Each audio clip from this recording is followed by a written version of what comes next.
আসসালামু আলাইকুম ওয়ারাহমাতুল্লাহি ওয়াবারাকাতুহু। মুসলিম দেশ ইরান এর বিরুদ্ধে মুসলমান দেশ গাদ্দারি করল।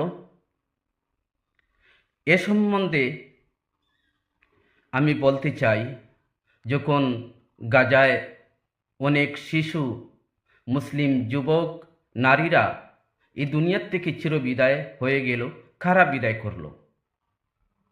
ইহুদি জাতিরা এবং নাসারা মিলে এই ফিলিস্তিনের মুসলমানদেরকে দুনিয়ার থেকে চিরবিদায় করে দিল। হাজার হাজার মুসলমান এই দুনিয়া ছেড়ে চলে গেল। তাই এখন ইরান দাঁড়িয়েছে গাজার বিরুদ্ধে। মুসলমান দেশ ইরানের বিরোধী হয়ে গেল। এই মুসলিম দেশ ইরানের সাথে গাদ্দারি করল। এ সম্বন্ধে সুন্দর তথ্য দিলেন এক আইনজীবী। আপনারা পুরো ভিডিওটি দেখে আসুন।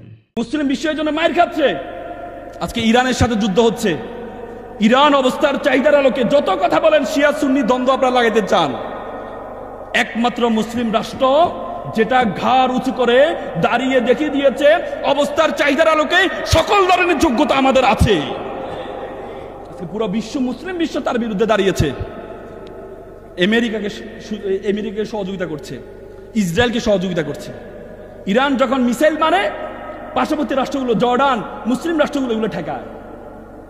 তুমি মুসলমান হয়ে মুসলমানদের বিপক্ষে দাঁড়াবা, আর একদম মুসলিম কখনো সহ্য করতে পারে না। এজন্য ঘাঁটিগুলোকে আক্রমণ করেছে। সৌদি আরব এখন বলেছে আমার আকাশ সীমা আমেরিকাকে ব্যবহার করতে দিব না। পৃথিবীটা হচ্ছে শক্তের বক্ত, নরমের জগ। ইরান যদি সম্মান জানাইতো না, সৌদি আরবে আক্রমণ করা যাবে না, আক্রমণ করলে এটা হারাম হবে, মুসলিম দেশে আক্রমণ করা যাবে না, তাহলে মুসলিম রাষ্ট্রগুলো আজীবন গাদ্দারি করতো তাদের সাথে। এজন্য প্রথমে মুসলমানদের, বেঈমানদের উপর আঘাত করা হয়েছে। এই বেঈমানরা তোমরা সাবধান হয়ে যাও, আমি মিসাইল মারবো। আজকে ইরান, আজকে খামেনি শহীদ হয়েছেন। খোমেনি চোখের বালি কেন হয়েছেন? একমাত্র গাজার পক্ষে দাঁড়ানোর কারণে। কোন মুসলমান দাঁড়িয়েছে গাজার পক্ষে? কোন মুসলমান দাঁড়িয়েছে গাজার পক্ষে? দাঁড়ায় নাই, দাঁড়ায় নাই। ইরান দাঁড়িয়েছে। ইরান প্রক্সি ওয়ার করেছে। ইরান এতদিন পর্যন্ত প্রত্যেকটা দেশে হুতি দিয়ে, হিজবুল্লাহ দিয়ে, প্রত্যেকটা দিয়ে গাজাকে রক্ষা করার চেষ্টা করেছে। আল্লাহ তাআলা, আল্লাহ রাসূল ভবিষ্যৎবাণী করেছেন। আল্লাহ রাসূল বলছে কিয়ামতের আলামতের মধ্যে একটা আলামত হচ্ছে খোরাসাইন থেকে কালো পতাকাবাহী একদল বের হবেন। তারা গিয়ে জেরুজালেম রক্ষা করবেন এবং বাইতুল মুকাদ্দাসকে কি করবেন? রক্ষা করে জয়ী করবেন। তার মানে আল্লাহ রাসূলের ভবিষ্যৎবাণী আলোকে বলা হয় তাকে খোরাসাইন হচ্ছে ইরানের একটা প্রদেশের খোরাসাইন। খোরাসাইন আল্লাহ রাসূলের ভবিষ্যৎবাণী মিথ্যা হবে না, কখনো মিথ্যা হবে না। আপনি যতই কথা বলেন শিয়া সুন্নি দিয়ে, শিয়াদের মধ্যে 11টা ভাগ আছে। আমাদের অনেক সুন্নি আছে না, যারা নিজেরা নবী দাবি করে, আছে কিনা? কাদিয়ানি আছে না? আপনি যদি বলেন আরে সুন্নি মানে নবী দাবি করে, সুতরাং এরা হচ্ছে কি, এদের সাথে কথা বলা যাবে না, হারাম হারাম হারাম বললে হবে? শিয়াদের মধ্যে 11টা ভাগ আছে। শিয়াদের মধ্যে 11টা, একটা ভাগ আছে খুবই খারাপ, যারা রাসূলকে রাসূল মানে না, মনে করে আলী রাদিয়াল্লাহু তাআলা হচ্ছে সর্বশেষ, নাউজুবিল্লাহ, সর্বশেষ নবী ছিল।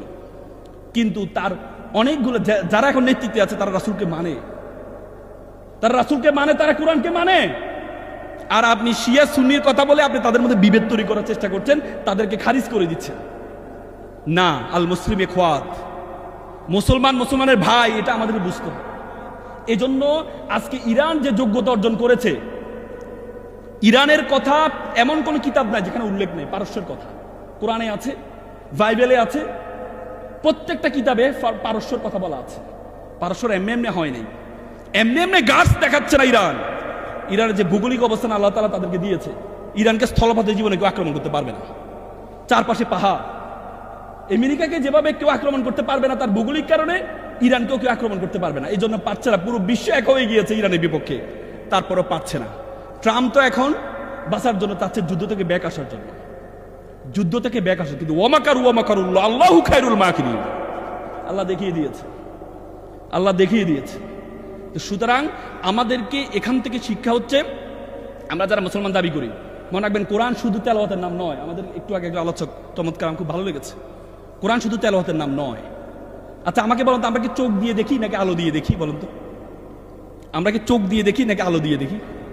আলো দিয়ে দেখি। আলো দিয়ে দেখি, আলো আছে কিন্তু চোখ নাই, দেখি। এবার বলুন চোখ দিয়ে দেখি। তো চোখ যদি দেখি চোখ আছে আলো নাই দেখি, তার মানে কি দুইটা সমন্বয় আমরা দেখি, কম্বিনেশন অফ বোথ, আলো এবং কি চোখ দুইটা সমন্বয়। তেমনি কোরআন শব্দ এবং অর্থ দুইটার নাম। কোরআন শুধুমাত্র তেলাওয়াতের নাম নয়, কোরআন শুধু আপনাকে তেলাওয়াত করার জন্য পাঠান নাই, কোরআনকে পাঠানো হয়েছে এজ এ কনস্টিটিউশন। কোরআন এমন একটা কিতাব যার মধ্যে জুতায় সেলাই থেকে রাষ্ট্র পরিচালনা পর্যন্ত প্রত্যেকটা জিনিস আছে, সেটা হচ্ছে হলি কোরআন। আর আপনি কোরআনটা কি তেলাওয়াত করবেন? ধরুন আপনার একটা কাজের লোক আছে, কাজের লোক একটা লিস্ট দিলেন, যাও বাবা লিস্টটা 1 কেজি আলু, 2 কেজি চিনি, 3 কেজি মশলা নিয়ে আসবা। সে নিল, নিয়ে কি করলো, পড়লো আর মুখস্থ করলো।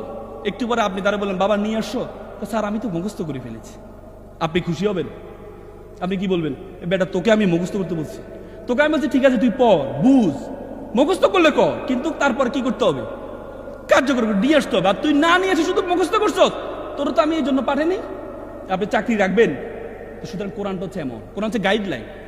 আপনাকে প্রথমে পড়তে হবে, বুঝতে হবে, তারপরে কার্যকর করতে হবে।